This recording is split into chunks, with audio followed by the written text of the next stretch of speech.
Okay, the news coming fast and furious. The Toronto Maple Leafs have a new head coach. It is Jim Hiller. We're going to talk plenty about that. We'll talk about the trades from yesterday, and we got an interview with Eric Tulsky coming up here at the bottom of the hour. Welcome to the program once again. This is Wednesday, June the 17th. Glad to have you aboard the sheet today. Zach, get hot here for 2 seconds. He is the star, ladies and gentlemen, of Marley's After Dark. As we saw yesterday, big victory last night. The Marlies over the Chicago Wolves. They grab a commanding 3-0 series lead at the Coca-Cola Coliseum. Easton Cowan, Toronto Maple Leafs first-round draft pick with the Heroics. And then afterwards, you got out the smelling salts on Marley's After Dark. I was on there for about 30 minutes and loved it. It was great. Well done. Quick, before we get to the blueprint for the show and we get to Brian Burke here. Quick thought on what you saw and covered last night, Marlies and Wolves, AHL Calder Cup final, 3-0 Marlies. That Marlies team is a very cohesive team. They play very well together from top to bottom. They get a lot of contributions throughout the entire lineup. But by far standouts, and I think the one will come as no surprise to anybody, Easton Cowan, obviously. Yep. I was pleasantly surprised with what I've been seeing out of Ben Danford. Like, this is a kid who's playing in the OHL, made the jump to the AHL with, I believe, into their playoff run here. So he's played 14 games, something like that, in the AHL here now. And he looks like he fits in. Like, he has no issues. He's playing power play, he's playing penalty kill, he's very relied upon. As a Leafs fan, it was like, all right, you got something here going on down there with the Marlies. So it was fun to watch.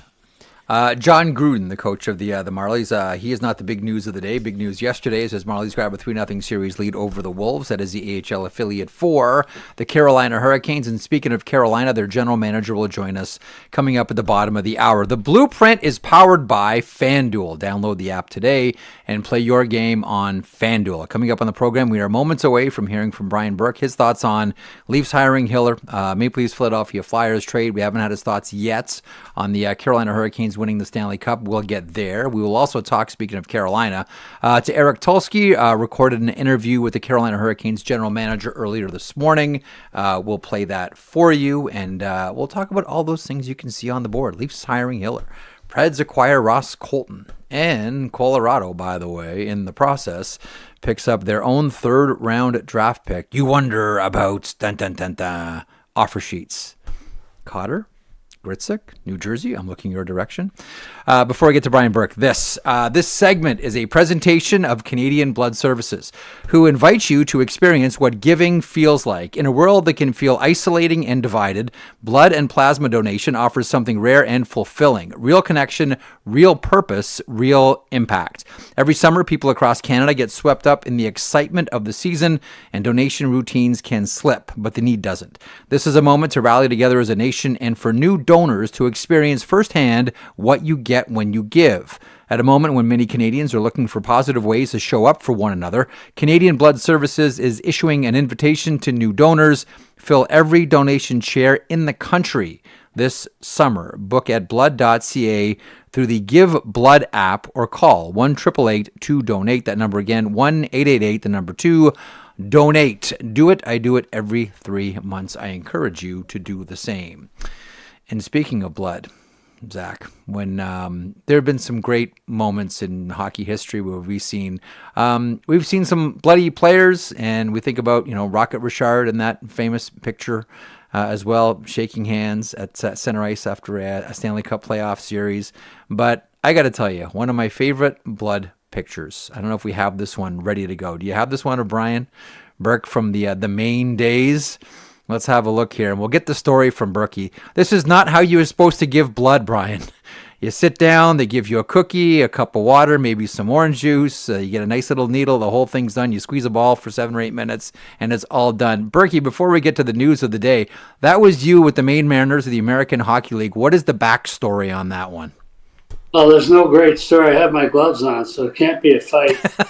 It was a teammate of mine. We used to practice when we played on the road. We didn't wear sweaters. We wore our game sweaters. So we were in Halifax. We were practicing. We were playing a game after the practice in my Mariners sweater. And Drew Callender, a teammate of mine, got me in the face with a stick. And we're all going to the movies that afternoon. I was yelling at him. Son of a bitch, I was yelling at him. That's so the movie. I looked so mad 'cause I'm yelling at him. I was mad I couldn't go to the movies. You had to go get. Yeah. You had to go get stitched up so you couldn't go to the movies with the guys. That's all. It's a great story, and it's a great picture too. Like there have been some great shots of you over the years, and that's right up around there, around the top. That is again not the way to give blood. 1-888-2-DONATE is the way you can get in. I know that you've done plenty of that over the course of your life as well. I continue to do it every 3 months, as I mentioned. Okay.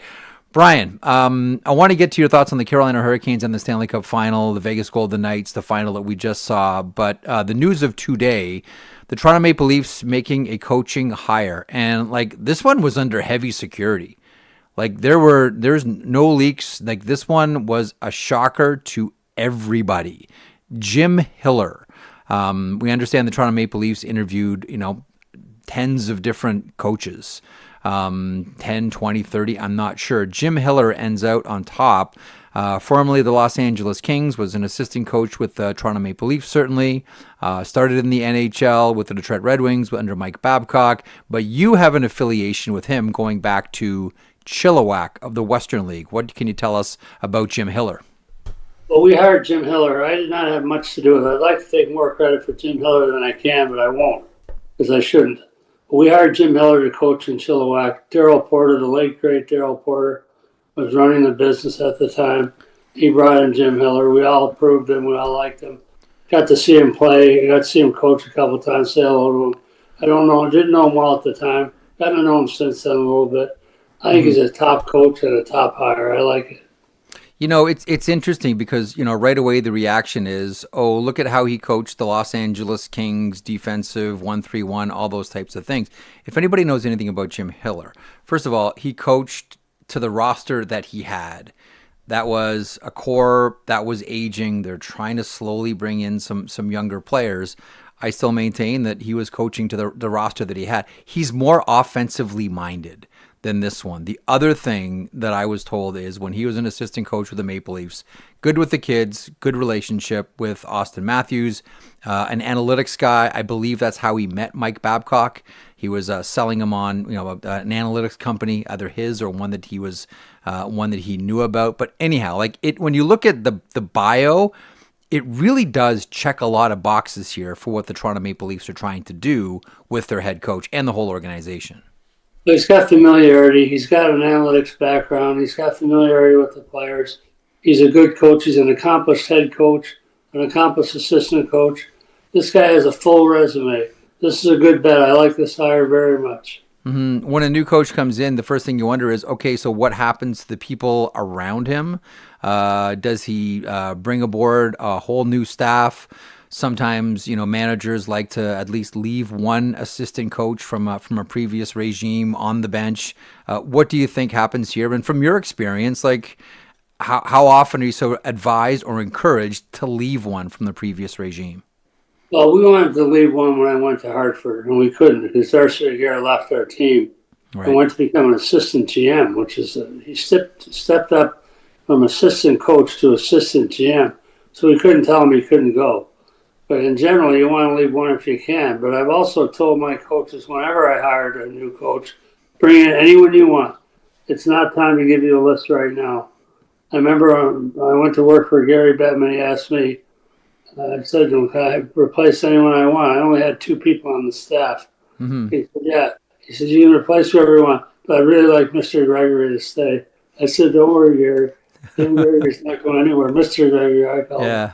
Yeah. Well, we all did. Like we were just mentioning off air a couple of seconds ago, just a quick thought on Jim Gregory. I love the general manager's award is named after him.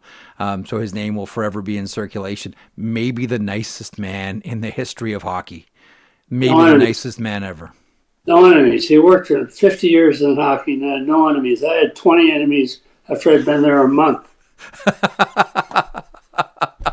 Okay, so that's a great line, Berkey. The other story around Maple Leaf Land is the trade yesterday. So Joseph Woll goes to the Philadelphia Flyers along with Simon Benoit. Emile Andre comes in, 5'9", 5'10", smaller defenseman, and Samuel Ersson. Look, I look at this one and say this is a trade for cap space that I don't know that even bother qualifying Samuel Ersson. Their goaltending seems to be set. They love the Akhtiamov kid, and Hildeby needs waivers next year. Emil Andre, you can probably see being up and down between the Marlies and the Maple Leafs. I kind of look at this one, Berkey, and say, I can't evaluate this trade until you see what John Chaika does with the cap space, because this is a trade for cap space. How does it look to you? I think it's a little better than a trade for cap space. I like Andre. I think he's talented. He is smallish. Mm-hmm. He's going to have trouble playing a lot against big units on the road where they don't get the last change. I think he's a good player. He's a smallish guy, but I like him anyway. I like his brain. I like his thinking. So he might be better than they think. But yes, Joseph Woll, good player, good kid, hurt all the time. Mm-hmm. Big cap hit. This is a good trade to get the cap space. But I think Andre's going to help more than people think. When you look at, because these are two moves now, so we've seen a trade from, and we should put Matt Sundin into this too, because Matt Sundin is there in a manager's role as well. As I was mentioning yesterday, Berkey, interesting that in Sundin's first move, he brings in two Swedes. Discuss amongst yourselves. But so this is the first major trade we've seen out of John Chaika and Matt Sundin, and the other big move, of course, the coaching hire with Jim Hiller. Managers sort of give you clues about what they're all about. You know, management groups give you clues along the way. And now we've had one trade and one coach hiring. Is there anything we should glean about how this management group plans to run this team? I think the first lesson would be it appears they know what they're doing. I would say positive grades on the trade, positive grades on the hire. That's all they've done so far. All you can judge them by so far is what they've accomplished. So there might be critics or doubters out there. But so far, they've done well on both of their first transactions, and they've got the first pick overall. I think they can do something with that, too. Do you think they just, I mean, I don't think they put it in play. I think they're just going to make the pick, and it's, 99% going to be Gavin McKenna. Well, that's the safe thing to do. The safe thing to do is to take Gavin McKenna. Everyone knows that. But there's no generational player in this draft. If they're not shopping this pick hard, and John Chaika's not doing a good job, in my view, the safe thing to do is do nothing. Just take the best player. Everyone agrees he's the best player. Good fit for Austin Matthews. That's not the safest thing, though. Safest thing is shop that pick till you drop. Is that what you'd be doing right now? I would already have been doing it for a month since they had the drill lottery. I did not have the first overall pick, and I got the Sedins. Now I got the first overall pick. What could I do then? Mm-hmm. So, I mean, they got to be looking. There's no generational player. There's no player in this draft that you take it and say, that's a sure bet. Gavin McKenna's as close as it comes, but all the rest of them are just good players. And Gavin McKenna has got some doubters, too. So there's no generational player. There's no Sidney Crosby, no Macklin Celebrini, no Mario. So, okay, shop the pick. As soon as you get, what if you can get Stenbar? What if you can get Reed and another first? Why wouldn't you do that? Why don't you look at that? Why is it, Brian? Because we talk about this every year. Every year we talk about, this is not safe. It's not safe. That's why everyone's afraid. The Twins trade worked out so well. The Pronger trade worked out so well. I'd burn that market right to the ground. People are saying, well, look what happened to Berkey. Look what happened when Berkey got that guy. I don't want to be that guy that is in a footnote, even though both trades made perfect sense for the GMs involved. So everyone's afraid now. Don't be afraid. Make a deal. At least explore. Right. That's a great PSA for all general managers out there in advance of the draft, because we always speculate on big trades and making this move and jumping up, and then everyone just goes and makes their pick. And we say, okay, we're not going to be fooled next year. We're just going to assume that everybody makes their pick, and we get lulled back into trade fantasy. But the thing about this summer is, and we're already starting to see it, like, look, Nashville got together with Colorado. So Chris McFarland gets back with his old boss, Joe Sakic, and they make a deal yesterday for Ross Colton. So it does, and then there was a Flyers deal with the Toronto Maple Leafs. Like, it feels like we are headed in here, now that there's more cap space, to a summer where we will see trades, and we might even see offer sheets as well. What do you make of this summer? How would you characterize what you think's going to happen? I think because there's no free agents available, there's one or two, Alex Tuck and maybe one or two others. Darren Radish. I think Darren Radish are going to be grossly overpaid wherever they go. But I think the best way to make a deal now is to trade. And you got salary cap space. If you can make more, great, like the Leafs just did. But I think that your best bet's going to be offer sheets and trades. Offer sheets to me. I was ready to make one in Toronto. I'm ready to make one now if I'm them. Would you have offer sheeted Boston on Phil Kessel? Oh, I told him that. I met with Pete Chiarelli the night before we did the deal. I said, I traded Jimmy Hayes, the late great Jimmy Hayes. I got him back. I traded that pick away. I got that pick back. And I said to Sam Bowman, I'm going to do an offer sheet. I met with Peter Chiarelli. We had a beer at the Fours, the old sports bar next to the Garden. It's gone now. And I said, Pete, I want to keep you informed up till the last second. I'm offer sheeting Phil Kessel tomorrow. I got my pick back. I'm offer sheeting him tomorrow. So let's make the deal. And we did. So one of the things that raised a lot of eyebrows about the Ross Colton deal was Colorado got their own third-round pick back. And I think we all looked at this and wondered, like, I think the compensation, let me grab this for a player at the number 2.387832. So essentially $2.4 million offer sheet will only cost you a third round pick. And two of the names that you would wonder about are both in New Jersey, Arsenij Gricic and Paul Cotter. Colorado just got their third back. When you get something that back for a reason, like very specifically, they wanted their own third, Berkey. And they love Ross Colton, too. They traded him reluctantly to get that pick back. Everyone loves Ross Colton. Yeah. That's a good deal to get your pick back. And that raises eyebrows immediately about an offer sheet. I agree. And the league did not properly index these offer sheets. The compensation for signing unrestricted free agents has been moved up, but not sufficiently. It's not enough of a deterrent now. Now it's a green light. You want the guy? Do it. Listen, I think we're all wondering about, like, we'll wonder about, Leo Carlsson, for example, with the Anaheim Ducks. How many different teams would be willing to part with 4 first-round picks for Leo Carlsson? I would imagine more than a couple, considering where this guy is going. But listen, Anaheim's got the cap space, but if you supercharge an offer sheet for the first 1 year, you just go max, are they going to match that?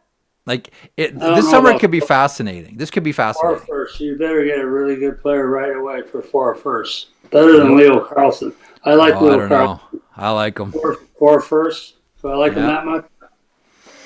No. We'll see. So Ryan Craig was just announced as the new coach of the Vegas Golden Knights. This dovetails, of course, the Vegas Golden Knights announcing that John Tortorella will not be back. We've wondered about this even going back to when Tortorella was brought in initially. It sounds like this was the plan from day one. After Bruce Cassidy was dismissed, and the announcement comes moments ago, Kelly McCrimmon announcing Ryan Craig will be the 5th head coach in Vegas Golden Knights history. He has been on the bench before in Vegas as an assistant coach, has been recently coaching the Henderson Silver Knights of the American Hockey League.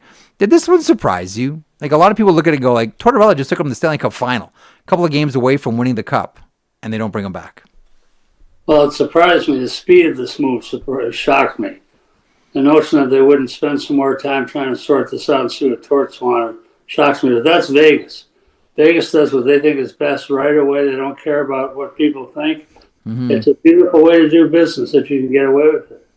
And the point is, if you can get away with it, they don't really care about people's feelings, nor should they. I say that with some admiration about Kelly and George. They just do what they think is best for their team. And Ryan Craig is a quality coach. I like it. I don't like the fact that John Tortorella got kicked to the curb that quickly. How quickly, if should we say, if at all, because now Toronto has been filled, we await the Mike Babcock situation to come to a conclusion with Edmonton. But how quickly does John Tortorella find another job? I love Torts. I've worked with him 3 times, so I love him. I've worked with him in the Olympics and worked with him at the World Cup. Worked him at the World Championship, so I love the guy. He's a great guy. I think as quickly as he wants to get back. But right now, you play musical chairs until they sort out Cassidy's situation. Aren't too many chairs moving around right now. You might have to wait in the fall. Really cool. So Gary Lawless just tweeted something out really interesting. Kelly McCrimmon, let me grab this here for you, Berkey. Kelly McCrimmon tells media at his season-ending availability that he has already granted a team permission to speak with Bruce Cassidy, and he will deal with it on a case-by-case basis going forward. Well, I don't think it's Vegas. I really don't. You mean Edmonton? I don't think it's Edmonton. I really don't. I think hard feelings there. I can see them still blocking the Edmonton Oilers. Like, the point that I've been raising here, I remember when I used to do the old pod with Elliot, we had Foley on, and I said, like, I love asking owners this question, Berkey. I always say, if there was no salary cap, how much would you spend on players? And no owner wants to sound cheap, obviously, and he wants to say, like, oh, I'll spend $1 kajillion. But without missing a beat, Foley said $150 million. Like, he already had that in his mind, like in his back pocket. So I don't think even the idea of keeping a good coach away from a division and Stanley Cup rival is anything other than, to Bill Foley, the cost of doing business. So I can see him. I can see him sitting on Cassidy for the year to keep him away from Edmonton. I think that for sure is going to happen. I don't think they're going to let him go to Edmonton. I think there's some hard feelings there. Some other things have happened that we don't know about, that I do, but other people don't. Mm-hmm. And there's been some steps taken that will make it hard for him now. I think it's going to be a different team. I don't think it'll be Edmonton. I hope I'm wrong. I hope Gary Bettman gets involved and talks some sense into these people. I know that this isn't the preferred course for the NHL. They're saying all the right things. Like, I'm not an expert at contract law, and everyone that I've ever talked to have said Vegas is not doing anything wrong. But there's the legal way to do things, and then there's just the agreed upon way that they do things in the NHL. Yeah, they're not doing anything wrong. That's true. I've said that from the start. Butch has to wait his turn. No one's violating any law. No one's violating any policy. But it still smells funny to the fans. Still looks weird. But they've done enough. They didn't win the cup. They kept Butch out. Now it's time maybe to mend that fence and figure out what can be done. How do you see the Babcock situation right now? I think they're going to run out of time. I think they have to set a real quick. They have to do this quickly, and that's not how the league does things. Mm-hmm. I think Gary Bettman's going to tell him it'll take at least 60 days. It's probably too long to wait. Wow, and you wonder then if that's the case, which way the Edmonton Oilers pivot. Okay, what did you make of the Stanley Cup final? Like, I thought, I'm with you. The games were great. Here's how I've always judged finals. The two best Stanley Cup finals I ever saw, 87, Philadelphia and Edmonton, just a banger of a series. 1994, Vancouver Canucks and New York Rangers was outstanding hockey. Like, that's the high mark for me. So you got to get 7 really competitive games in. We got 6 great games in this series. I don't know if you have like a favorite Stanley Cup final in your past. I'm guessing 2007 would be right up there. But like, how would you measure this one off against some of your other favorite Stanley Cup final series? Well, my favorite was 07, but that's not my favorite one to watch. We only lost 5 games, so it wasn't a great final. It was a great team, and it was fun to watch the way we played, but I think Boston in 11 goes up there, too. That's a great one. I won 7 games, the first 2 you mentioned. I like 7-game series. I was disappointed that the Carolina couldn't force a 7, even though I think they deserved to win. The better team won. Happy for Rod Brindamore. He's a wonderful coach, better guy. I'm happy for everyone about it, but I still wanted that 6th game at least to the 7th game. Yeah, 7 would have been 7. I'll tell you what, like, I had one player text me say, like, considering all the media oxygen that the Knicks were sucking out of the sports page, it was going to be tough to get a headline that this was a league that needed a 7th game to get it as far away from the Knicks championship as possible. But nonetheless, Carolina does this 1-6. Conn Smythe Trophy to Jordan Staal. You probably could have also made a case for Taylor Hall. You could have made a case for Logan Stankoven, I think, as well. Your thoughts on Jordan Staal and his 12 points picking up the Conn Smythe Trophy? Well, I think what people are overlooking is 12 points and 7 goals or 8 goals, whatever he had. This guy played great defense. He was a great face-off guy, great, Yep. great forechecker, great eliminator, great neutralizer, fantastic defensive player the whole time. He still put up that offense that was so meaningful and so important. I think he deserved it for sure. This is a team that could run it back again. Like, there's a couple, like Nick Delorier still without contract. Freddie Anderson doesn't have a contract. But, like, this is a team that could just say, you know what? Everyone's pretty much locked up here. We're going to run it back. And I always remember something that Glenn Sather would talk about when his Oilers were the best team in the NHL and winning Stanley Cup after Stanley Cup. And this guy's going to the Hall of Fame and that guy's going to the Hall of Fame. Sather would always say, you got to keep it fresh. You have to change your team by 10% every year, right? Just to keep a freshness about it. You know, there's a lot of rings in the room. You got to have some guys that don't have rings. Got to have guys that are hungry in there. If you're the Carolina Hurricanes, like how, even though everyone's all under contract essentially, how aware are you of we might need to keep things fresh here still? I think you still have to. We never repeated, so I can't give a logical or learned answer about this. We didn't even come close to repeating, so we're not regarded as one of the great teams ever. Even though I think my team could have beat every team that's won a cup since we won the cup, up to at least Washington. So we could have won at least 10, 12 years in there again, I think, had we been able to. But we didn't keep it together. We had Niedermayer retired, and Tamer retired, then came back. We didn't keep it together. So I think you have to change a few things. But talking about running it back, I'd say they have as good a chance as anyone, which means very little chance. Because tough thing to do. 16-3. Like, did we just see one of the best Stanley Cup performances out of any team in the NHL in the salary cap era? Yes, for sure. 16-3, it could have been worse. They could have won 1 or 2 more games. It was remarkable the way that Carolina did this. Now that the season is done, like more of our conversation is going to revolve around the draft and trades, and as you mentioned, offer sheets and all this kind of stuff in the off season. When you look back on this season, that was Carolina's on top after all of it, the number one team, as you always mention. You'll only give out 1 cup. I know you check with the league on a daily basis. I get that. What's going to stand out to you from this season? Like the big stories for Brian Burke that you followed?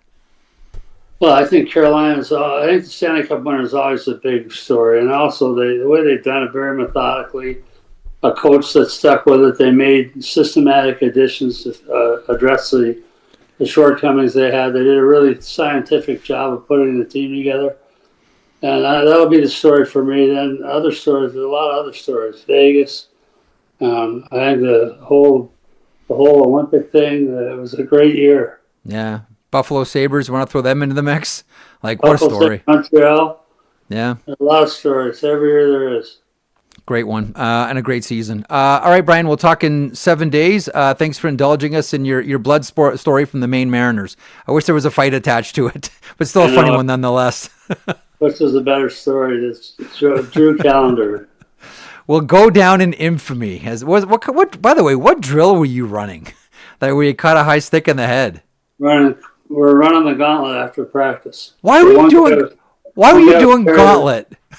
Guys would carry the puck using their feet along the boards, and guys would cross-check them and punch them. And Drew just came up and a stick rolled up off my shoulder pad, got me right in the eye. I was sour. What are you doing gauntlet at the end of practice for? It was a little different back then. That time was different, certainly. What movie did the guys go and watch, by the way? I don't know if you remember that. If you remember that far back, what did you miss? It was probably a black and white. It was probably Laurel and Hardy. You're the best, Berkey. You be good, pal. We'll talk in 7 days. There he is, Brian Burke, NHL general manager. And you know what? I didn't ask Berkey about Hockey Night.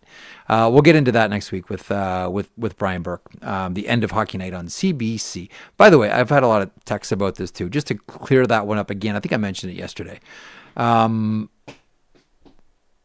There will still be hockey on Saturday nights in Canada.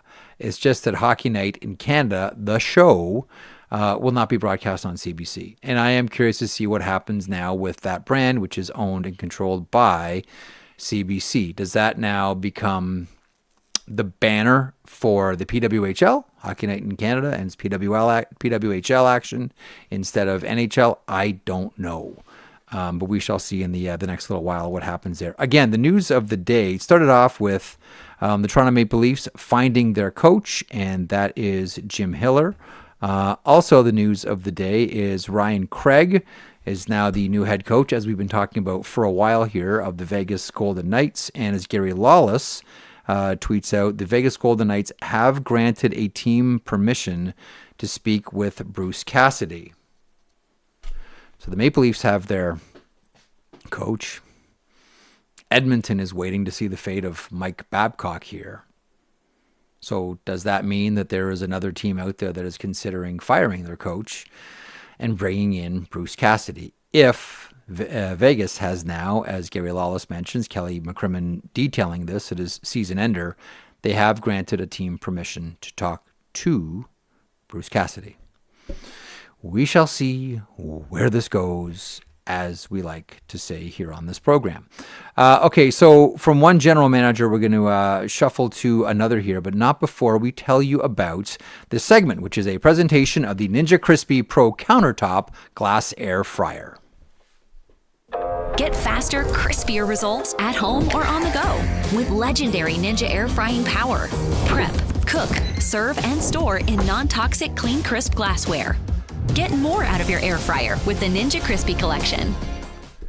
Okay, moments away from Tulsky. In the meantime, Shark Ninja is elevating the air fryer experience. Yes, they are. The Ninja Crispi Pro is a family-size cooking system that comes with a 6-quart, 2.5-quart glassware, storage lids, crisper plates, and a modular base for any occasion. The clean, crisp glassware is designed for non-toxic cooking and storing. Go from frozen to crispy with the thermal shock-resistant, clean, crisp glassware. The Ninja Crispi Pro is powerful. It's an 1,800-watt air fryer that can cook a 7.5-pound chicken, feeding up to 10 people.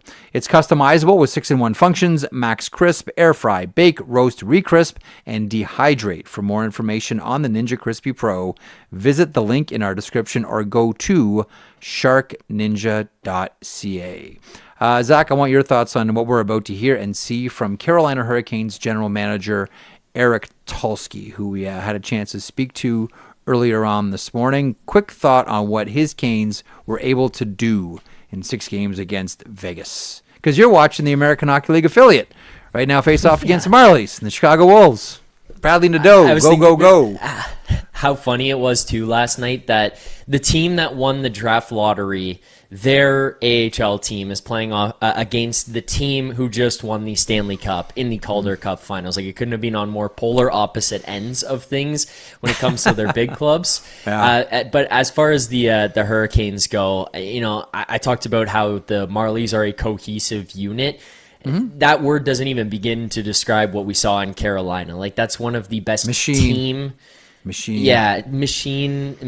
built, team effort, winning Stanley Cups I've seen in a while. I think about the Florida Panthers being in that category, but just from top to bottom, and the fact that it's just everybody buying into what Rod asks of them, and then even further, what we heard from Rod, where it's not just Rod asking it of them, it's the guys in the room asking of it of each other. It's just incredibly impressive, and something that I think in the moment I was lucky enough to kind of pinch myself after a couple of the rounds and be like, you got to recognize like what you're watching right now, and it was just an incredible team that was built in Carolina. A couple of deep cuts after they won. References to A Theory of Ice, references to MC79 hockey, and a deep one, NHL Eric T. That's Eric Tulsky, back in the blogger days. Here he is on the sheet from an interview we recorded earlier this morning. First of all, Eric Tulsky, congratulations. I was speaking with TJ Oshie the other day on the other podcast that I do, and we were talking about the time in the series when he's playing for the Washington Capitals against Vegas where he realized, we have this. We got it. They're broken. This series is ours. And he said it was in the first game. In the third period, guys were chirping, guys were beaking each other. Like the team, like Vegas just didn't seem together. And he went back to the bench and said, like, guys, we got this. Was there a moment for you, I know you're not on the ice, but was there a moment for you where you said, we got this? Yeah, so, I mean, the moment where you know for sure and you're celebrating, like, that's the empty net goal, game 6 makes it 3-0. Truthfully, the moment where I felt good about it, so after game 2 of round 1, I told somebody on our staff I wanted him to collect a puck for me from each round. I had a good feeling about this team. So back to Ottawa. So game 2, Ottawa. You said you think we have this. I was like, this is going to be a special run. I want a puck from each round as a souvenir. Is there any specific reason why, or is this just a feeling? Just a feel. I mean, our team played so well this year. We went through a brutal run of injuries in the first half of the year and came out of it in first place, and we didn't lose back-to-back games from January on. And Ottawa, the narrative in public's been rewritten a little after our series. They were a really good team. Like, they were one of the best teams in the conference and playing incredibly well down the stretch. And we took those first 2 games, and it's just like, we've got it going on right now. Like, you never know what's going to happen with injuries or whatever, but that team, we're just playing so well. 16-3. I mean, the numbers do speak for themselves. I always have to laugh, Eric, when I hear people giving advice for people that are going through their Stanley Cup run, and the advice is always, make sure you enjoy it. Make sure you enjoy it. It's a good time. You're going to look back on it, and you're going to want to be remembering all the good times. Bluntly, is it possible to enjoy yourself during all this? Because all I see, and I imagine myself going through that, and I'm just seeing like balls of stress. Like, is it really possible to enjoy all of that? Yeah, so I have felt more stressed in past years than I did this year. Through this whole run, I had so much confidence in the way the team was playing. It was just a matter of seeing it play out, and like, you never know how it's going to go. But I mean, part of it, going 16-3, we never hit that point where it was, teetering. Right? That's not quite true. So in the final, I will say, the first few minutes of game 4, so we're down 2-1, we need this game, right? And the first few minutes, I felt a little bit tense. That was about it for the whole run. Most of the time, it was just, this team's playing so well, let's enjoy it and see how it plays out. What an incredible way to feel. Have you, or have any of your staff members, players, to your knowledge, allowed themselves now to touch the Prince of Wales trophy? Is that allowed now? Is that okay now? So funny you say that. So I don't know if people know this, like after the conference final, it gets delivered to my office in a locked trunk. And I'm like, well, this is pretty cool, right? I'd like to have it set up, but the team chose not to touch it. Yeah. So on media day, I went and grabbed one of the league's people and was like, I want this set up in my office. I'll show you. It's right over there. I've got it sitting in my office. And so I had somebody from the league come set it up because like the players didn't touch it. I can't touch it. And so, I had people come in, take pictures, and it's like, that's no amazing. one of our staffers' kids is, a little rambunctious. I'm like, you got to have a hold of him. He can't touch it either. But yes, now there's plenty of fingerprints on it. It's like one of the things we made a little joke about is, hey, anyone who wants to touch it now, come on in. So did everybody touch it, or is it still like the boogeyman? Yeah, I mean, it's anybody who comes into my office now and is like, oh, check that out. It's like, hey, you can touch it now if you want. So, people picked it up. I've got this is like what I want to do here for a couple of tweets is like the opposite of mean tweets, because the minute your Hurricanes, and I'm not sure whether check the feeds and search your name on social media, but there were some outstanding tweets that were out there. One that I think, and we'll open up with this one, I just want to get your comment on a couple of things. I'm pretty sure, and we'll fire this tweet up here for you. I'm pretty sure that the College of Chemistry has never congratulated any anybody for winning the Stanley Cup. Do you have a thought or a comment on the College of Chemistry congratulating you? Once a bear, always a bear, now a champion. Yeah, that's great. I actually heard from several professors from Berkeley who were congratulating me and telling me they were all watching it. It's it's neat to have that sort of support from a community. It's something I've really felt from our fans here, and it's fun to have it from the communities I was in my past lives too. Did you search your name? I mean, you're trending, and you have been trending for a couple of days. Did you indulge yourself in going through the comments about you? No, there's too much to do right now. Like there's a lot going on. There's a draft and free agency, and we've got a really good team, but we still got to find ways to make it better. And I do not have time to sit around right now reading about what people are saying about me. Okay, well, we have.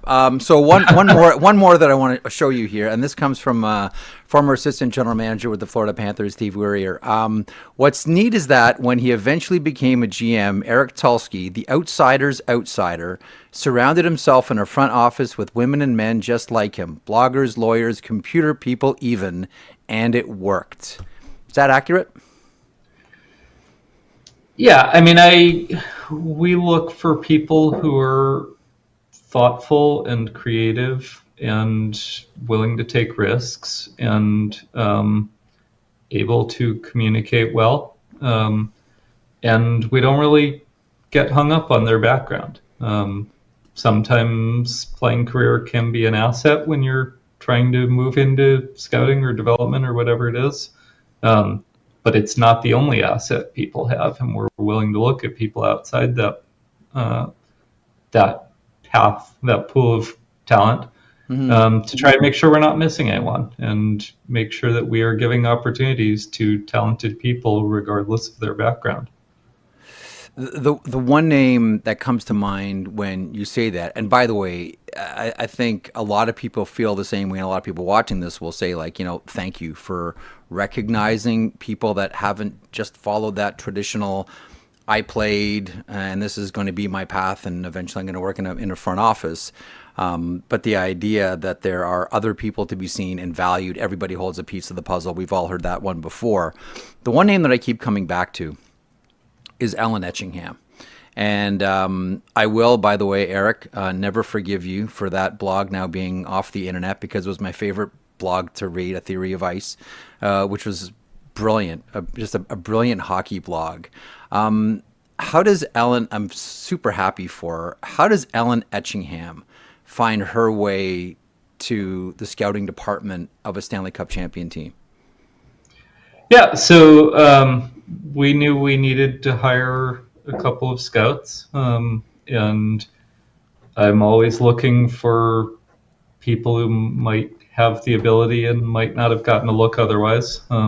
I actually reached out to her and asked if she was interested in going through our process. I had read her work. I knew she was a very strong communicator and felt like she had also shown an eye for the game. When we have, so the process we go through when we hire a scout, we have them write reports that somebody blinds for us. And so we had, 8 or 10 or 12 people write a couple of reports, and 5 of us internally read through them, grade them, rank them, share our thoughts, and narrow it down to a short list. And, her reports were as good as anyone's. Then you start thinking, okay, this is someone who's never written a scouting report before. Right. And if the reports they're doing now are already on par with people who've been doing it for a long time, like, who knows where the ceiling is? And she's been great for us. Are they? I always imagine that Ellen Etchingham's scouting reports are profoundly different than everybody else's. She's, like, bluntly one of the most creative people and thoughtful people and educated people I've ever met in my life. Are they profoundly different than other scouting reports that you've read? Yeah, so our reports in general, I think, are unusual in some ways. We ask our scouts to write really detailed reports that get into a lot of sort of distinct elements about what they saw in an individual game, and then also get into how they fit their game viewings together into an overall profile of the player. She is especially good at communicating the nuance of what she saw. It's not just he did this well, but you get a feel for exactly how well and where it worked and where it didn't. She's a strong communicator. She also sometimes likes to let a little bit of her writer's voice creep in, and that always makes for a more entertaining read. And so, I enjoy that. But in the end, it's about how you see the game, and she sees it as clearly as anyone. Let me ask you about a couple of your players here. I was pointing out the night that you won the Stanley Cup that Taylor Hall, just did something that no player in the history of the game in the NHL stretched back to 1917 has ever done. He became the first player to be drafted first overall, win a Hart Trophy, and then win a Stanley Cup with 3 separate teams. It's been a strange career arc for Taylor Hall. Do you have a thought on him? What you've seen through him through his NHL career? Like, there are a lot of times where people said, like, okay, like Taylor Hall's on the back nine here, he can see the clubhouse, etc. Obviously, you and your staff didn't. Do you have a thought on Taylor Hall, and what was it about him specifically that you said this guy can play on this team? Yeah, I mean, obviously, he has a lot of talent and a lot of skill. Our scouts did a lot of work to evaluate his game and how we thought it would translate to the way we play. We found ourselves seeing him as somebody who we thought could come in and play well. We always do a lot of homework on what the player is like as a person and as a teammate. And we had a lot of strong reports. The good thing about someone who's bounced around a lot is there are a lot of different sets of teammates and coworkers to talk to. And so we heard from people with a lot of his former stops that he was somebody who, would fit in here and needed that chance and needed to be in a place where he felt like he could win a cup. We brought him in, and he, from day one, he was aware that a lot of what we were asking him to do was new for him and wasn't always coming easily. And he was asking questions, he was putting in the work, even when he wasn't getting it right initially because it was new to him. It wasn't because he didn't care, it was because it wasn't natural to him yet. And he was spending the time, darn it, I missed this. I got it now. Next time I won't make that mistake again. He was committed to his craft and trying to make sure he brought a complete game to the Hurricanes. In the end, he had a huge impact for us this year. Logan Stankoven, forever we'll be revisiting this trade. We used to call it the Rantanen trade. I'm sure everybody now calls it the Stankoven trade because he's a Stanley Cup champion. I know that was a tough one for Dallas to make. Like, there is a relationship with Logan Stankoven with the owner of the Dallas Stars going back to his minor hockey days. And look, there's a reason he was a Kamloops Blazer. There's a reason he was a Dallas Star. I know that was the player you really, really wanted in all of this. When you were talking with Dallas on Rantanen, was it Stankoven or you were going somewhere else? Like, was that the guy you had to have? Yeah, I mean, I don't remember exactly who said. There's always a bunch of back and forth, so sure. I can't answer that and be 100% sure. But I know he was when we first talked to them, he was the person we asked for and the one we wanted to try to build a deal around. We had scouting reports on him that were, very complimentary of him as a player and as a fit. Our data team was really high on him.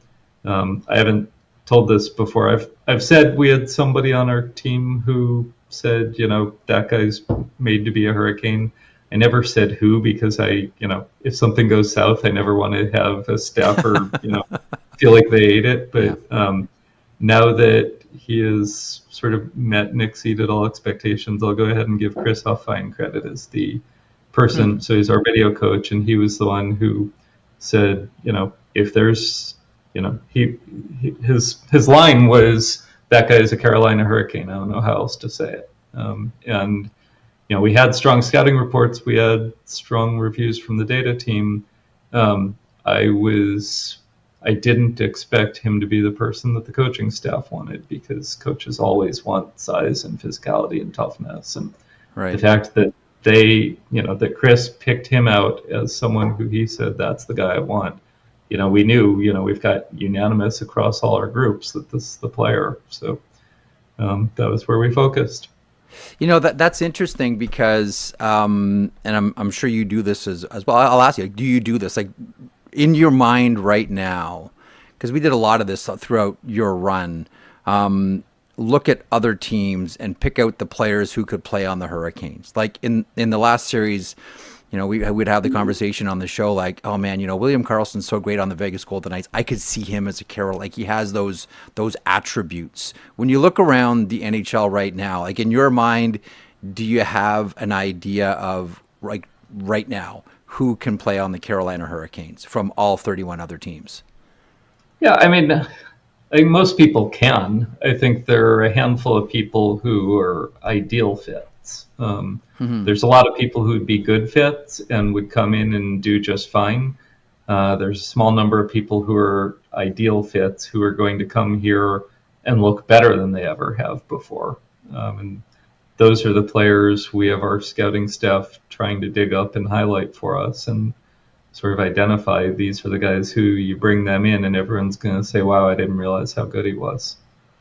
That's another conversation that's happened, as a sidecar to your run too, is that it doesn't just seem like players get better. They do get better, whether it's Walker, Keandre Miller, Golf. I mean, Taylor Hall hasn't played like this since New Jersey and the Hart Trophy. Why? Bluntly, why? Why do players just get better with Carolina? Yeah, I mean, that's what we're looking for. We're on an extraordinary hot streak, and I think we've turned over 12 players in my 2 years here, and if we're not 12 for 12, we're pretty darn close. And I don't want to take too much credit for that. I know there will be some that won't work out, and that's part of how it works. And I will enjoy the fact that they've been working so far. But what we try to do to put the odds in our favor is we really have our scouts focusing on how we play and what skills it takes to be able to do that and who has those skills. And someone might be playing in a team that plays very differently from us and they look good, but we say they don't have the skills that you need to look good here. Or they look just okay there. And you say, yeah, but you know what? Like, he's going to look better here. And that's, that really is our focus. And we're never going to bat 1,000. We've been on a hot streak, and a lot of credit to the people doing that work. But that's part of why the team was so good this year, is because we've been fortunate that everything we've done has worked out. You and your staff take a lot of time measuring, right? And you talk a lot of data points and collaboration. Nothing's done frivolously. I think it's safe to say with the Carolina Hurricanes, but there's a word that I want to bring up to you and get your thoughts on it, and that is belief. So I was without any hockey other than Chicago-Toronto to watch last night in the American Hockey League Calder Cup final. I was watching an interview with Rodney Mullen, skateboarder. And he was one of maybe the greatest skateboarder of all time. Not that I know a ton about skateboarding, but this guy's fascinating to me. And he talked about how we have a culture that says, if it can't be proven, it must not be possible. The best people are striving for tricks, and then one guy finally does it, and the rest follow like lemmings. Like the word belief, like we live in a world where I think we're understanding now that at a certain point, there's an intersection between like art and science, or art and math. Like beauty becomes mathematical, mathematical becomes theoretical. Like we're seeing all these intersection points. Where does the word belief, or does it even resonate with you? Like where does the word belief fit into what you do as manager of the Carolina Hurricanes? Yeah, I mean, in this sport, there's a lot of stuff you can't know for sure. You just can't. You can have a belief that this young player is going to develop the way you want him to, but you don't know until 5 years from now when you see how it's played out. You can have a belief that this player's skills are going to make him look better on your team, but you don't know until he's been with you probably for a few months and seen whether he really fit the way you wanted. You can have a belief that this personality is going to fit into the locker room and help out well, but you don't know until you see him interacting with his new teammates. It's just a lot of things that you do, you can't know for sure until it's done and the history books are written. You have to make your best guess, and you have to have belief in a process and an approach and a way of doing things, and trust that they won't all work. They really won't. But if you keep taking your chances and keep trusting in your beliefs, you'll get more right than wrong and end up ahead. How often do you, this is like a kind of, it feels like, at least online, a sort of victory lap for bloggers, and for bloggers from a very, very specific era, many of which, are employed by the Carolina Hurricanes. So it does feel like a victory lap of sorts. How often do you allow yourself to look back and see what you wrote in like 2014 and go like, oh man, I don't feel like that anymore? Do you ever let yourself go back there? So I don't spend time going back and reading what I wrote. I have a pretty good memory for what I wrote. There are definitely some things that were a little bit off. There are also some things that held up better than I would have guessed. And, 12, 14 years is a long time, and most of that stuff should be outdated by now, but some of it did hold up. Do you, because one of the things that I'm always warned about is the various models that are public. NHL teams are well past that. Like, well, I'm always told, like, take everything that's public with a grain of salt, because at the team level, they're light years past that. Is that accurate? So, yes and no. I mean, I don't want to make it sound like we just think we're way smarter than everyone else. I don't think that's true. There's a lot of smart people in the public domain. What we do have is better data than the public has access to. And, the NHL play-by-play averages an event every 10 seconds. And 10 seconds is an eternity in a hockey game, right? The puck can go from one end of the ice to the other. Somebody had an analogy, maybe it was you actually, I don't remember. Somebody in an interview told me they had heard an analogy that it's like turning the lights on and off. And so once every 10 seconds you flick the lights on and see what's going on. You don't really have a very clear view of the game from that. And teams have access to data where you're flipping the light on and off every second, or where you are using player and puck tracking to flick it on and off 50 times a second. And, the more information you have about a game, the easier it is to analyze. I've always wondered about that too. And then here we go. Is it possible to have too much information to the point where it gets really cloudy, and you find almost that you're so frozen to make a decision because there's just too much noise, too much info, and that maybe the main goal of all of it is we just need to sharpen pencils here. And like Michelangelo, I didn't create David. I just removed the parts of him that weren't him. That idea, right? Art by subtraction. Do you find that's a major challenge now with what you do? Yeah. So, ultimately, my job as general manager is to take all the information we have and integrate it and make a decision. And that includes stuff from the data team, it includes scouting reports, it includes coaches' opinions, it includes the views of my management staff. Like, all of that is information of different kinds, and it's my job to integrate it. To do that, you have to be good at living in a world where you're going to have conflicting information. You're going to have data that says this guy's pretty good, and a scout who says he doesn't see it, and a coach who says I heard some bad things about him. And you're going to have to be comfortable living with uncertainty, living with conflicting information, and sort of sorting through it and making a best guess. Okay, one more question because I know you're busy. The fun stuff. Do you know what you're going to do with the cup the day you get it? Like, what does I Eric haven't Tulsky's figured day that with out. the cup look like? Come on, you haven't Yeah. ever thought about that? What I would do with the cup?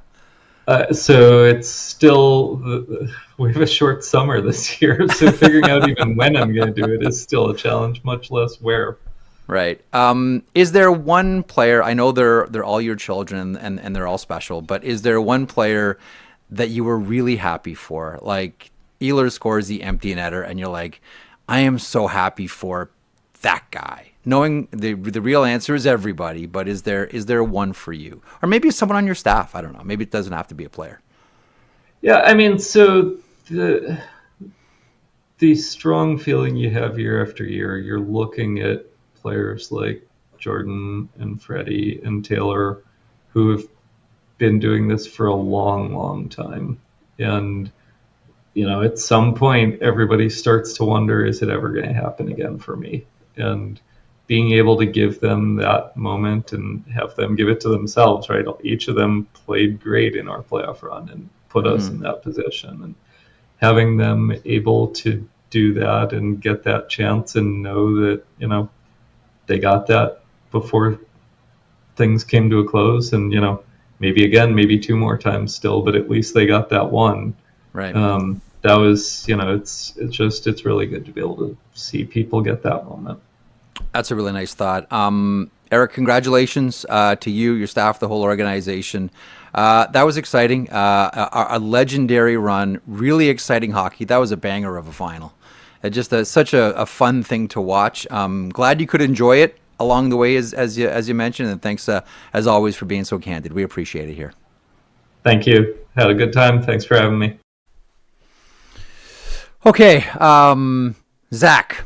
So there's a few people there. So I mentioned Ellen Etchingham and A Theory of Ice. That to me was the best hockey blog I ever read.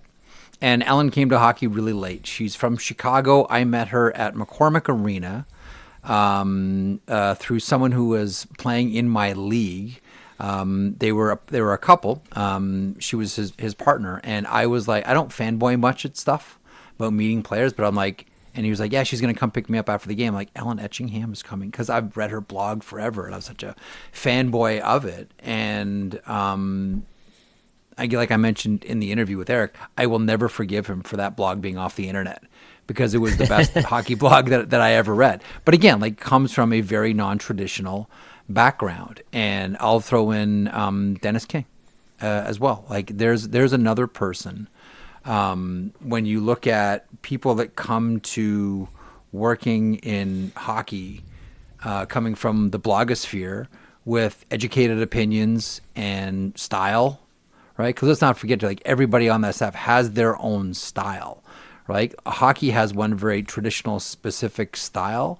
And the thing about Tulsky is he surrounds himself with people from different backgrounds that look, sound, feel, everything different, right? And that is, as Tulsky will say, that is part of the strength of the Carolina Hurricanes front office and the decision-making group. And it's not to say that there aren't, like, traditional hockey guys there. There certainly are. And that there are plenty of them. Tyler Dello, I want to park on really quickly here. So Dello used to run a blog called MC79 Hockey. Actually, Dennis used to write for it as well too. And he, along with Eric Tulsky, quickly sort of distinguished themselves as two of the best. Must read, must follow, just measuring the game in different ways, using a different kind of hockey language. And I can tell you for a fact, and much of this is still available online, but these guys, by mainstream hockey media in that era, were absolutely ridiculed, nonstop, hounded, called all kinds of names. All of their work kicked to the curb, discounted, not valued, all of it, publicly humiliated. Like, there were, I've heard a lot of stories about, put it this way, very mainstream hockey names that that everybody knows. I'm dancing around this one. Very mainstream hockey names that everybody knows, ridiculing them to their face over their work. in things like car rides to the rink. And now those players those people rather, have Stanley Cups and will have their name on the Stanley Cup. I think of just to make this show even more pretentious, because they already referenced like Michelangelo and David, and David in the interview with Tulsky. But Arthur Schopenhauer is a 19th century German philosopher. And he talked about the different stages that truth goes through. And tell me if this sounds like analytics in hockey to you, Zach. Okay? Okay. This is the stages of truth. All truth passes through 3 stages. First, it is ridiculed. Second, it is violently opposed. And third, it is accepted as self-evident. How many people now who used to ridicule all of us are saying, oh, we've always used analytics. I've always been a thinker like this. And those same people, we're tearing these guys down now, who are getting their names scratched on the Stanley Cup. Right. That's why these are some of the names that I thought of when the Carolina Hurricanes won the Stanley Cup. Yeah, I think one of the most interesting pieces of the whole thing, and hearing Eric talk about it a little bit more in depth as well, is the process of collaboration and the acceptance, and even more so than acceptance, the seeking of people who think differently than you. Just because Eric Tulsky and Tyler Dello and Alan Etchingham and these people that we might consider analytics people are in that room doesn't mean they all see the game the same. Doesn't mean they all think the game the same. Nope. And then it goes even as far as Rod Brind'Amour. Like, on the surface, do you look at Rod Brind'Amour and say, that's the guy to be the face of the team that's analytics, or analytically based? No. Like, it doesn't. And yet, when you hear him talk about these things, when it's finding players and putting together the right team and stuff, it's input from everybody to get to a point where you get to that final result. And it's just very interesting to hear them, or hear Eric talk about how they in that room, use that information, seek information, and get opinions from people to then come to a final result. Because a lot of times, the online discourse that you see even still take place to this day, we talk about all the time, analytics versus eye test, and you'll run into it where there's people posting player cards or game post-game recaps, and it's like, this is the way the game was.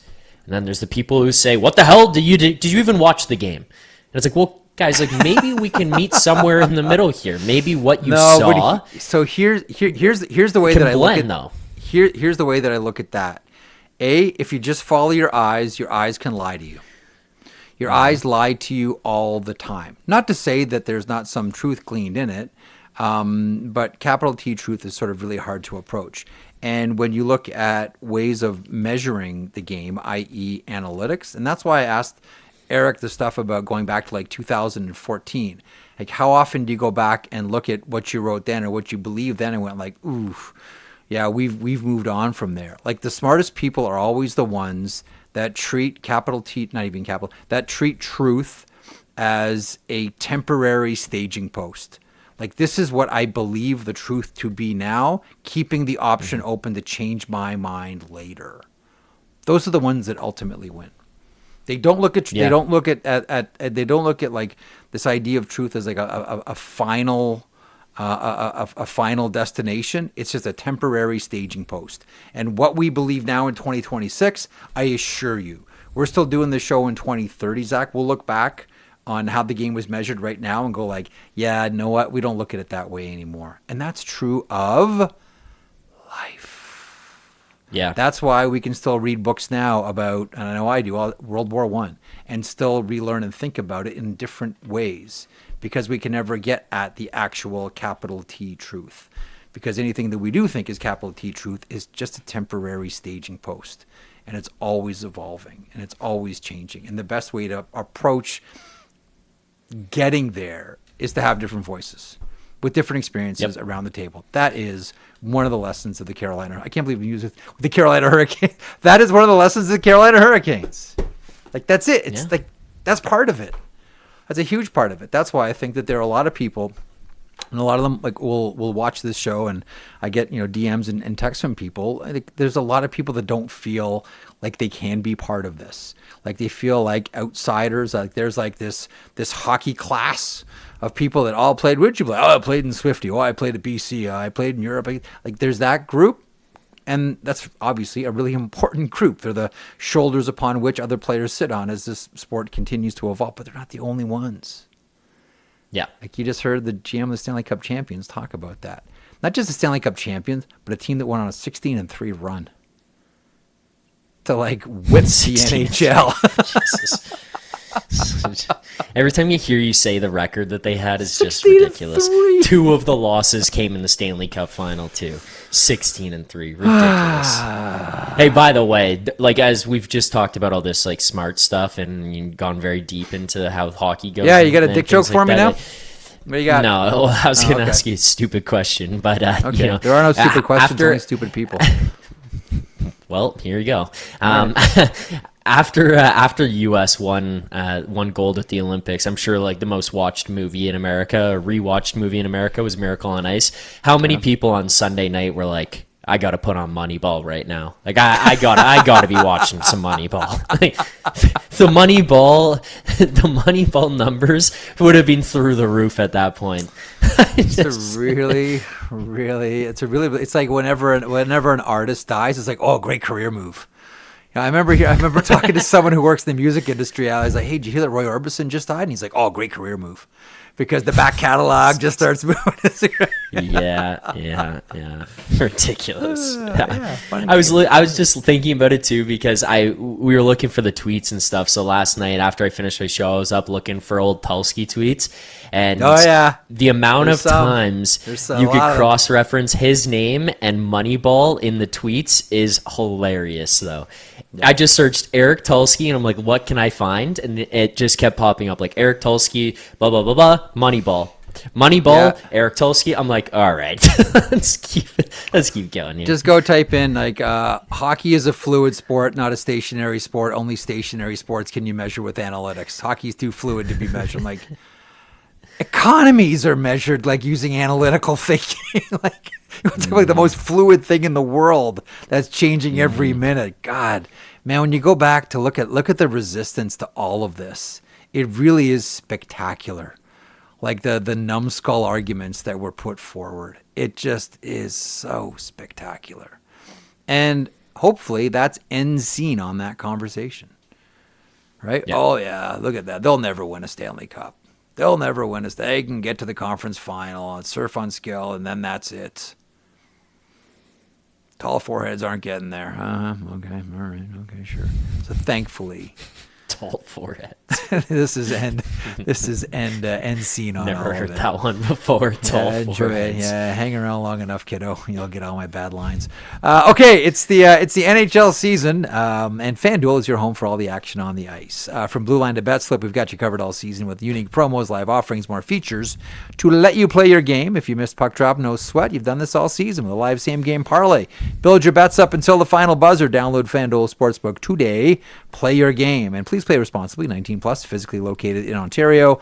If you have questions or concerns about your gambling or the gambling of someone close to you, please contact Connects Ontario 1-866-531-2600 to speak to an advisor free of charge. Do you have a line on Michael Pezzetta scoring the Calder Cup winning goal? Is that what you're going to present to us here?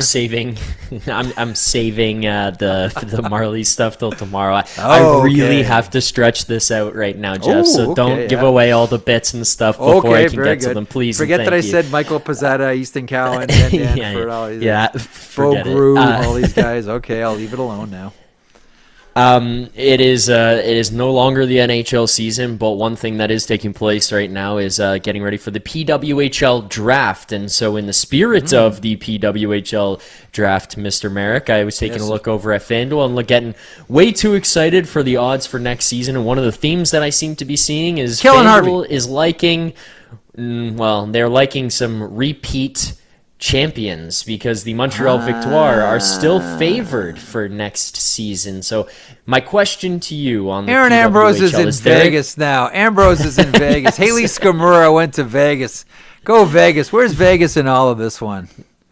plus So the 1200. question Okay. I had for you is there a team that we should be looking out for who isn't at the top of the list? And for those not looking right now, listening on podcasts, you see the Victoire right now plus 550. We see the Minnesota Frost at plus 600, and then the Boston Fleet at plus 750. So outside of those three. I'm the wrong one to ask because I thought Vancouver was going to run the table last year. When I looked at what they did in the expansion draft, I'm like, holy smokes, is Vancouver going to even lose a game? Happy that Montreal Victoire won, mainly because that celebration was just fantastic in Montreal. Like, I wish that every PWHL championship brought with it that type of celebration in that home market.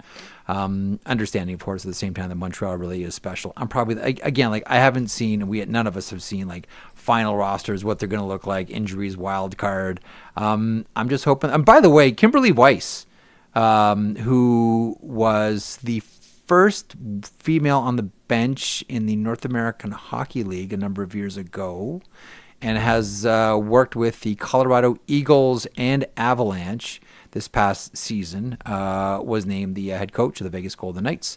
I think we're going to get her on the program the next couple of days, too. I was texting with her the other day, so trying to get her on the program. So that's good news there. And we want friend of the show, former teammate of Sean Walker with the York Simcoe Express. And Chris, you see that picture that I threw out there the other day of the OHFs? Like, look how small Walker is.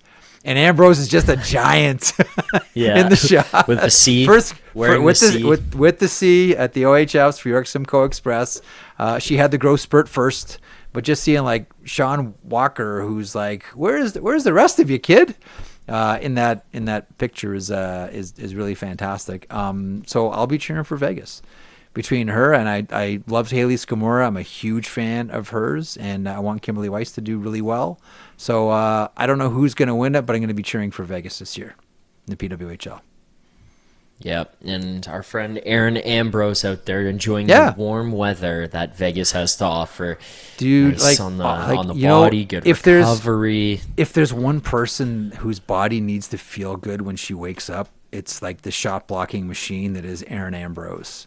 Like, my knee, my hip, my wrist, my shoulder, all of it. Like, she goes from Montreal, where it's chilly in the winter, folks, and you wake up and your body really feels it, to waking up in Vegas every day. The sun, the warmth in your body. Like, if anyone deserves it, it's Ambrose for how many pucks she's eaten in her life. Hey, just a note here as we were talking about Vegas, loosely tying this one together. Sinbin Vegas did tweet out Kelly McCrimmon, further to the Bruce Cassidy permission point that we brought up earlier, where he's being granted to speak to a team. He also adds, moving forward, he says they'll deal with it on a case-by-case basis. Yeah, I think Gary had that in his tweet too. Translation? Okay, no Edmonton. That's what I was going to say to you. That's what that line means. It's just, if you're not Edmonton and you want to speak to him, let us know. Otherwise, don't call me. It's like, get everyone in all the teams in line. Everybody who wants to speak to Bruce Cassidy, please step forward. Edmonton, be cool. Yeah, exactly. Exactly. Well, Mr. McCrimmon, Edmonton on line 2. Yeah, tell him to hold. Yeah, tell him to hold. I'm taking him. Phone doesn't work. Connection's bad. New phone. Who this? Stan who? Yeah, okay. I think we're breaking up. Let me call you right back. On the 32nd of February is when I'll call you back. So expect a phone call back from me on the 32nd of February. All right, listen, Men's Health Week and Father's Day. Take one simple step for your health, because caring for yourself today means more time, more memories, more great milestones. Healthy families help build healthier families. More great time with the ones that matter the most. You can learn more at Movember.com. Zach, a final thought from you before I wrap up for the day. I'm excited for what the NHL offseason has to offer, because we are, what do you want to call it, 3 days in here to this one. I guess everyone kind of took Monday as like the last day, because it's still all the videos coming out of Carolina partying and stuff. So it's like, okay, it's their day to close this thing out. And then it was Tuesday. We've got hirings and people being let go and trades that are happening here right now. So you guys have teased as the analyst. I put you in there. I've listened to Pierre talk about it. Berkey talking about it here. The summer of trades that we're looking forward to. And no offense, but we always get this summer of trade-esque description of what we're going to see, and it doesn't always come to fruition. This one, I think, is going to happen because it seems like everyone has way too much money and is way too horny here to be doing things. So it feels like there's going to be a lot of movement coming up, and I'm excited. Barely enough loose skin to blink on all these managers, just waiting to make trades. We'll see what happens. First of all, thanks to Eric Tulsky for stopping by the program today. Thanks to the great Mike Sundheim, Media Relations Director for the Carolina Hurricanes, for making him available at a very busy time. Thanks to Brian Burke for stopping by, as always, here for Civilian Wednesdays on the program. We kept you late. Apologies. You can always hit pause. You know that. Thanks so much for joining us today. Thanks so much for everyone listening on your favorite podcast platform or watching on our Daily Faceoff YouTube. Thank you. We're back tomorrow. I believe Wish is back tomorrow. So more fun and games with Greg Wyshynski from ESPN and ESPN.com. Enjoy the rest of your day. American Hockey League tomorrow. We got that still. Still a little bit of hockey going. Squeeze every drop out of the towel. We'll talk to you tomorrow on The Sheet here on Daily Faceoff YouTube channel and wherever you get your podcasts. Have a great day. Jeff Marek along with you. Hope you enjoyed the program today. If you did, or maybe even if you didn't, they can't all be gems, folks. Please hit the subscribe button. Also a reminder, every morning, 9 a.m. Eastern, Johnny Lazarus, Colby Cohen, I call them the Impact Players. You might know them as a tandem that makes up the Morning Cup of Hockey. Also DFO Live at noon Eastern. This year, your host Tyler Yaremchuk alongside Carter Hutton. Full day's worth of programming right here on Daily Faceoff, your favorite YouTube hockey channel. And as a reminder as well, Zach Phillips, our producer here for The Sheet, said if you subscribe, he'll buy you a puppy. It's true.